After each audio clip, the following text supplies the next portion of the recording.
Hello. So today we're going to be talking about how I actually lost my job on Sunday, and also what I've done since then. Carry on, get shit done. Always got a mission. On Sunday, I pretty much got sacked, or I kind of told them I was leaving, and then got sacked. This was a new job, new construction job in Karratha that I started for a FIFO construction job. Hired to be a rigger, steel erection rigger, and EWPs and all of those sorts of things. So I went out to this job, but it was supposed to be a 3-in-1, and then they changed it to a 2-in-1. So I was pretty gutted about that because I wanted the 3-in-1s off the bat. As I was going through this job, you kind of meet people. I haven't really known anyone on that job before, so I was kind of new to all these people. As you kind of meet people, people ask questions, what kind of experience you have, where you've worked, and all of those sorts of things. Me being an open book, I tell people where I've worked, what I've done over the years. And some people just take it the wrong way because of my age. So my age is, I'm 23, and I have been working in these industries since I was 15 years old in New Zealand. That's when I started. So some people don't believe it. Some people think I'm lying. But you're just going to run into these people, and that's just life. That's fucking how it is sometimes. So pretty much started this new job. I was about a couple days in, and I had a VOC for an EWP. For those of you that don't know what an EWP is, I'll put up a photo on here right now. This is what an EWP is, and I've worked in these for nearly 8 years now. Got my ticket around 8 years ago, back in 2018 in New Zealand for an EWP machine and working at heights and all of those sorts of things.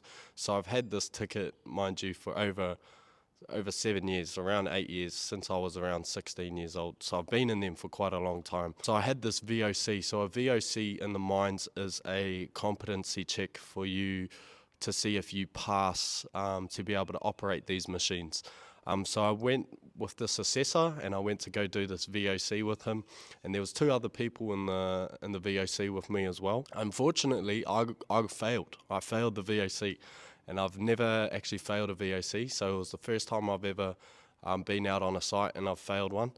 And it was for an EWP out of all things, out of the things that I've been operating over the years or whatnot. It was a fucking EWP, so it was a pretty good laugh actually. It was quite funny. So what he failed me on was I went to go start the EWP on one side of the machine, and there was two other people that were in the VOC as well that went to go check the engine bay on the other side. And I started the machine, they were checking the engine bay. So he pretty much cancelled me there. He said I failed my VOC for an EWP as those people had their hands in the EWP machine while I turned it on. So I instantly failed. It's unfortunate, is what it is. Carried on with my job, kept smashing the workout and whatnot. And then we came to a scaffold VOC. Mind you, I haven't done too much scaffold over the years. I've only gotten my scaffold tickets to help out the boys in the city for construction jobs, but also to open my work opportunities up, as well as, rigging and scaffolding kind of go hand in hand in some projects. So I did this scaffold VOC with him. There was only one other person in this class, and I failed on that as well, which I'm not too fussed about. I don't have much scaffold experience, so that's fair enough. But I pretty much said to the assessor at the end of that test, or the end of that VOC, and I pretty much said to him, look, if I can't get passed out to do any of this work, there's no point me being here. This might as well be my last swing. So I pretty much said to him, like, this is my last swing. There's no point me being on this job if you're not going to allow me to do my job. That obviously relayed back to the superiors, so I went back to work. The superiors obviously heard about that. They pulled me off the work. They sat me down and had a chat.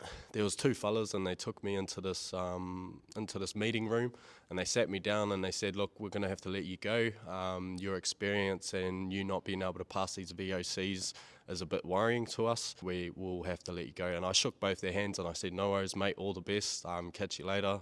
Gave them a big smile and pretty much left. It was around afternoon time. They were going to send me back to camp. So they sent me back to camp, and I had this person drop me off to camp. 20 minutes after I just got sacked, I decided to jump on the phone and start looking for more work. And I jumped on the phone. First call I with was a FIFO job, pretty much lined up around 4 weeks, 5 weeks of work over the next few months. So I fly back out on the 24th or so. So a couple of weeks off, which is all good. And then the second phone call I got was work in the city. So I rung up one of the bros that I've worked with previously, pinning steel, which is exactly what that job I was supposed to be there for, was to erect steel and pin steel, which what was on my story today, showing you guys what I actually do, pin steel. Pretty much after 20 minutes of getting sacked, I've lined up work in the city for my weeks off until I fly out, and a whole bunch of work as well for when I go back to the mines. These things are going to happen. Like, you're going to go to jobs that might not work out for you, and that just is what it is. I could have handled it way better, of course, but that's just life. Sometimes those roles don't work out, and it is what it is, you know what I mean?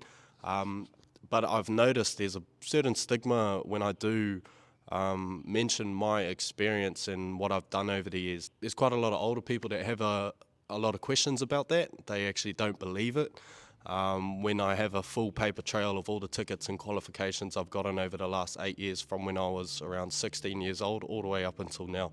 So there's no point me lying about having 8 years experience in these roles and doing all the things that I have done. I've worked offshore, I've done underground, I've worked in construction. So I've worked in all these different industries in the matter of 8 years, which is such an achievement on my behalf. I'm so grateful to be able to be in all these industries and have done all that work. You're going to run into people that just don't accept that you've kind of had this experience young. Some of these jobs, could I keep my mouth shut? I mean, yeah, I could keep my mouth shut, but when people ask you questions about what kind of experience and what you've done over the years, obviously you're going to tell them. You're going to be open. You're going to say exactly what you've done, and whether they accept that information is up to them. So yeah, it was a pretty funny experience. So I got sacked on that Sunday. They flew me out straight away. No messing around. Fair enough on their behalf. They want to find someone else to replace me, which is, you know, by all means, that's all good. Just today, I had my first day back at work. I was pinning steel in Byford, in Perth, with one of the boys.